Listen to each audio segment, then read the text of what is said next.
আসসালামু আলাইকুম। প্রথম ২ দিন মিরপুরে দিনের ম্যাচে বেশ রান হয়েছে, অ্যারাউন্ড 200 রান হয়েছে, 200-এর চাইতে বেশি রান হয়েছে। কিন্তু আমার ছোট্ট একটা আশঙ্কার জায়গা আছে, তা হচ্ছে আগামীকাল থেকে দিনের ম্যাচে মিরপুরে রান সংখ্যাটা কমে যেতে পারে, কমে যাওয়ার সম্ভাবনাটাই বেশি।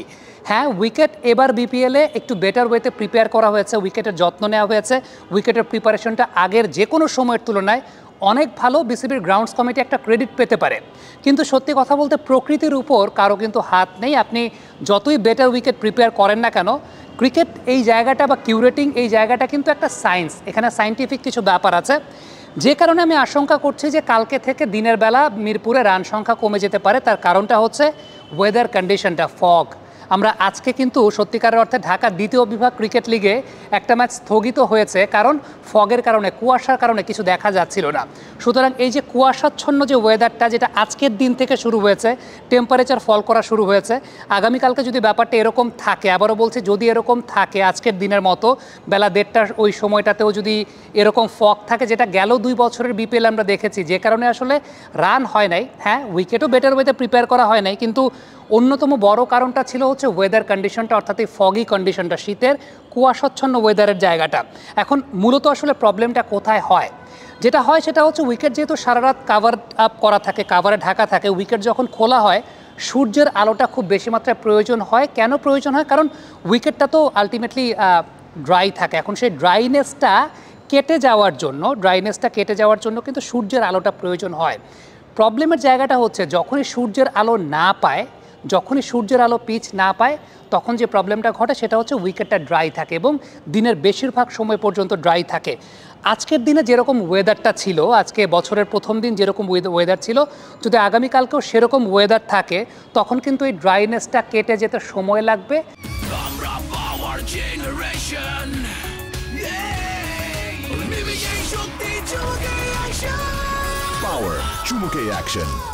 এবং দিনের বেলা যে বিষয়টা দেখা যাবে সেটা হচ্ছে উইকেট কিন্তু আলটিমেটলি ড্রাই থাকবে, অর্থাৎ উইকেটের ড্রাইনেসটা কেটে যেতে অনেক বেশি পরিমাণ সময় প্রয়োজন হবে।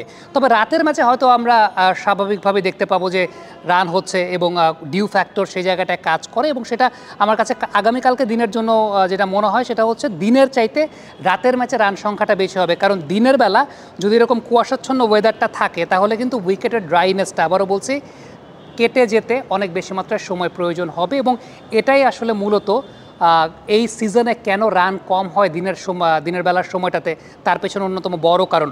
প্রথম 2 দিন যেরকম ওয়েদারে খেলা হয়েছে, আমরা দিনের বেলা কিন্তু রোদ দেখেছি। ইনফ্যাক্ট আমরা যখন কমেন্ট্রি করছিলাম আমরা কিন্তু বলছিলাম যে টেম্পারেচার 26-27 ডিগ্রি সেলসিয়াস, এবং শুরুতেই যেহেতু রোদ ছিল, উইকেটটা রোদ পেয়েছিল, যে কারণে ওই ড্রাইনেসটা খুব দ্রুতই কেটে যাচ্ছিল।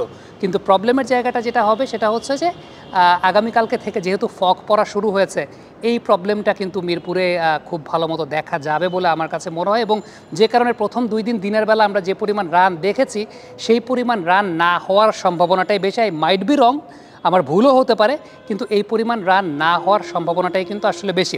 আরেকটা বিষয় কাজ করে সেটা হচ্ছে যে বাতাসে এয়ার ডেন্সিটির পরিমাণটা, যত বেশি শীত থাকে, যত বেশি কুয়াশাচ্ছন্ন থাকে, বাতাসে এয়ার ডেন্সিটির পরিমাণটা বেশি থাকে, এবং এয়ার ডেন্সিটির পরিমাণটা প্রপোর্শনাল টু বলের সাইড ফোর্স। এখন এয়ার ডেন্সিটির পরিমাণটা যত বেশি হবে, বলের সাইড ফোর্সের জায়গাটা নিয়েও কিন্তু একটা ইম্প্যাক্ট পড়বে। এবং তখন যে বিষয়টা ঘটে সেটা হচ্ছে বল পিচে পড়ার পর একটু লেটে ব্যাটসম্যান বরাবর আসে, অর্থাৎ বল যখন পিচে পড়ে তারপর ব্যাটসম্যান যে রিয়াকশন টাইমটায় বলটাকে অ্যান্টিসিপেট করে বা এক্সপেক্ট করে, তার তুলনায় একটু লেটে বল আসে। এখন ইটস অল অ্যাবাউট সায়েন্স, এটা পুরোপুরি সায়েন্টিফিক একটা ব্যাপার। আবারও বলছি, আমি হয়তো বা ভুলও হতে পারি, কিন্তু সায়েন্স বলছে, বিজ্ঞান বলছে, যখন এরকম ফগি কন্ডিশন থাকে দিনের বেলা ম্যাচে রান কম হওয়ার সম্ভাবনাটাই বেশি।